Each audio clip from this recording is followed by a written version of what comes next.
Assalamualaikum warahmatullahi wabarakatuh.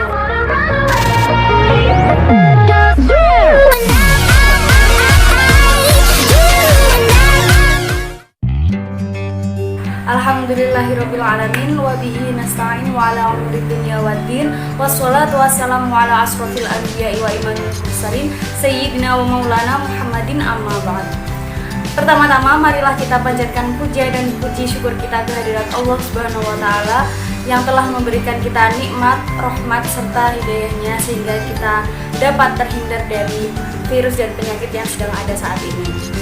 Kedua kalinya tak lupa sholawat dan salam kita haturkan kepada junjungan kita Nabi Agung Muhammad SAW yang akan memberikan syafaatnya kepada kita semua di yaumul qiyamah nanti. Amin. Oke teman-teman, kali ini saya akan mereview buku Fikih Munakahat 2 karya Dr. Beni Ahmad Saibani, MSI. Review buku ini guna memenuhi tugas akhir semester 2 mata kuliah Fikih dan Usul Fikih yang diampu oleh Bapak Dr. Nasiruddin MPD. Saya Intan Mahdiatunisa dari program studi PGMIB semester 2 Fakultas Ilmu Tarbiyah dan Keguruan UIN Sunan Kalijaga, Yogyakarta.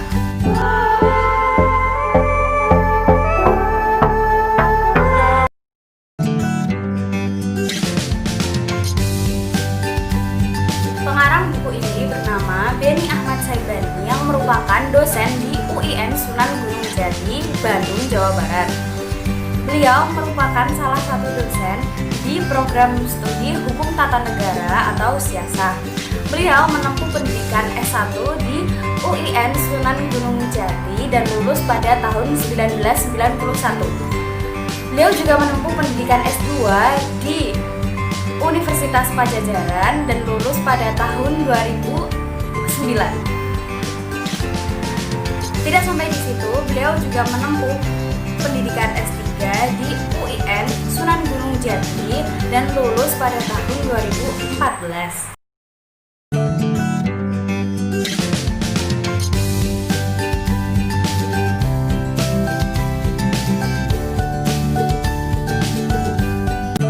Dalam buku Fikih Munakahat 2 ini terdapat 8 bab yang membagi 214 halaman. Nah, sekarang kita akan membahas bab 1 terlebih dahulu.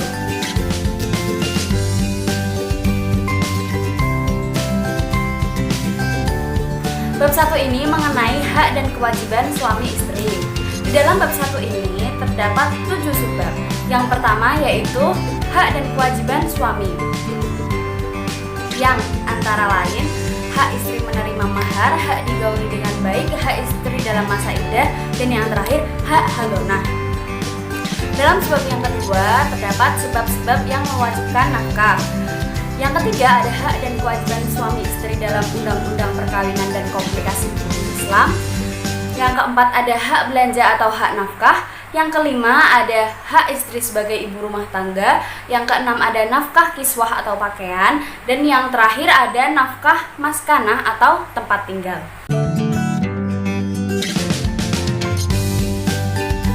Sekarang kita lanjut ke bab 2. Nah, bab 2 ini mengenai konsep nusyuz dan syiqaq dalam fikih munakahat. Di dalam bab 2 ini hanya terdapat 2 subbab, yaitu yang pertama mengenai pengertian nusyuz dan yang kedua mengenai pengertian syiqaq. Nah, di dalam subbab 1 ini hanya membahas tentang jenis-jenis nusyuz dan solusi dari nusyuz itu sendiri.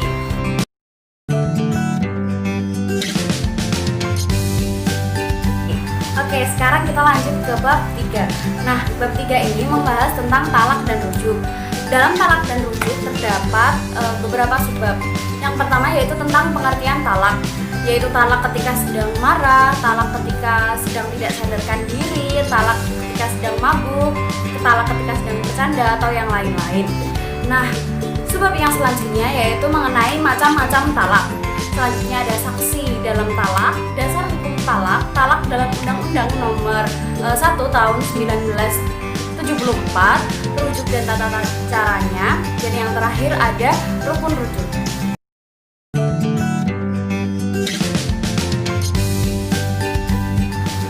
Berikutnya yaitu bab 4 mengenai fasah nikah. Nah, di sini itu membahas tentang apa itu fasah nikah, terus aspek yuridis tentang fasah nikah itu seperti apa, kedudukan perkawinan yang fasah, lalu yang terakhir ada fasah nikah dalam hukum perkawinan di Indonesia itu seperti apa.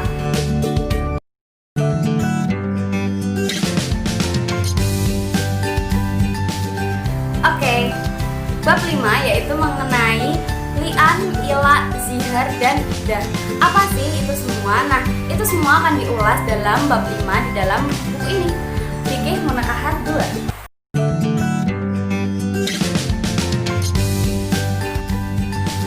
Nah, selanjutnya yaitu bab 6 mengenai khulu.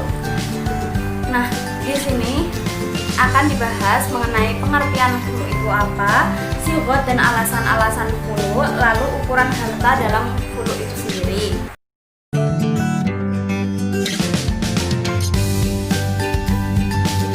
Di dalam bab 7 membahas tentang poligami dan prinsip keadilan. Di dalam buku ini dibahas tentang apa sih itu poligami, lalu apa saja dasar-dasar hukum tentang poligami, kemudian apa sih alasan-alasan sampai suami tersebut berpoligami, dan alasan itu harus terdapat alasan yuridis dan alasan syariahnya.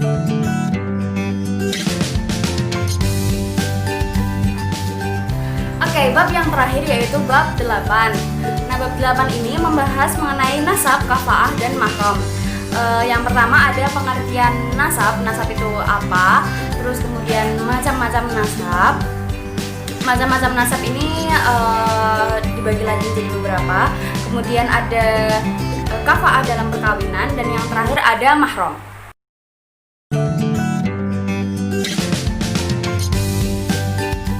Kelebihan dari buku Fikih Munakahat 2 ini yaitu bahasa yang digunakan oleh penulis sistematis, sehingga semua orang bisa membaca buku ini dan dapat dipahami dengan mudah.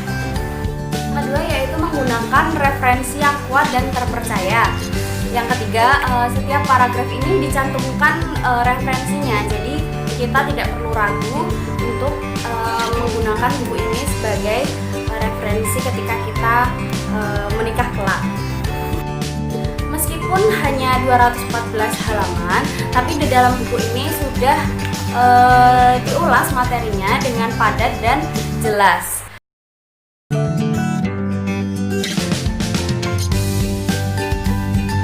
Lanjut ke kekurangan buku.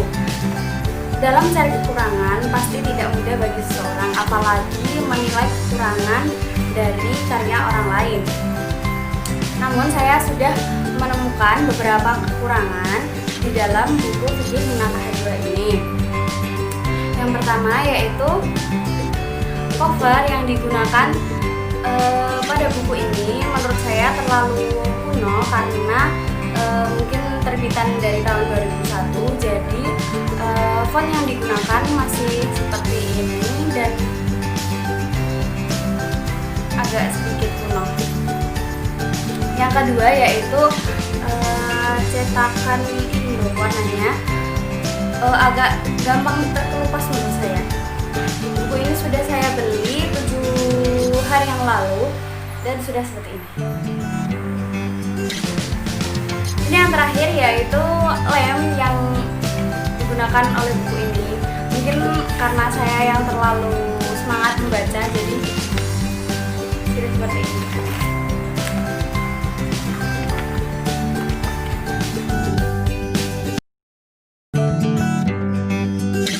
Saran dan masukan untuk buku Fikih Munakahat 2 karya Dr. Beni Ahmad Saibani MSI, yaitu mengenai perekat pada buku Fikih Munakahat 2 ini. Mungkin perekatnya bisa diperhatikan kembali agar pembaca nyaman dan tidak khawatir bukunya akan cepat rusak. Saran yang kedua yaitu mengenai bab 7 yaitu poligini dan prinsip keadilan.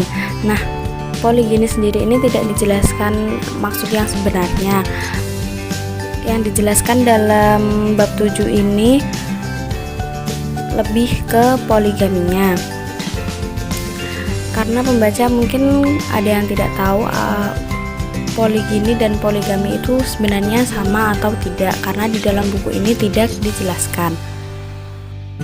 Sekian review dari buku Fikih Munakahat 2. Apabila ada kekurangan atau kesalahan dalam review, saya mohon maaf.